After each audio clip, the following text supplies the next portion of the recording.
నార్మల్గా ఇంగ్రీడియంట్స్ అనేవి మనకి లోకల్లోనే దొరుకుతాయి. ఫస్ట్ థింగ్ తవుడు, సెకండ్ శనగ చెక్క, బెల్లం, ఇంకా లాస్ట్ ఇంకా ఇంపార్టెంట్ వన్ ఈస్ట్.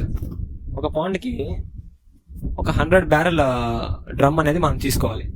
ఒక పౌండ్కి 15 kgs శనగ చెక్క, 15 kgs బెల్లం, 15 kgs తవుడు, ఇంకా ఈస్ట్ అనేది 500 grams ప్యాకెట్స్ అనేవి 2, అంటే ఐ మీన్ 1 kg. ఫస్ట్ డ్రమ్లో 60% కంటే ఎక్కువ నీళ్ళు పట్టుకొని నేను చెప్పిన ఇంగ్రీడియంట్స్ అన్ని మనం వేసుకొని మంచిగా మిక్స్ చేసుకోవాలి.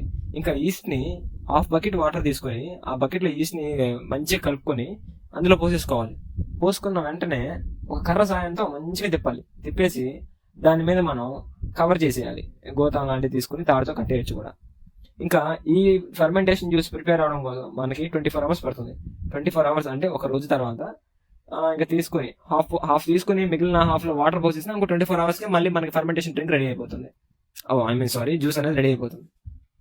ఇంకా పౌండ్కి మనం కొట్టడం వల్ల సేమ్ టైం మనకి pH అనేది డౌన్ అవుతుంది, వాటర్ క్వాలిటీ ఇంప్రూవ్ అవుతుంది. మరిన్ని అప్డేట్స్ కోసం సబ్స్క్రైబ్ చేసుకోండి.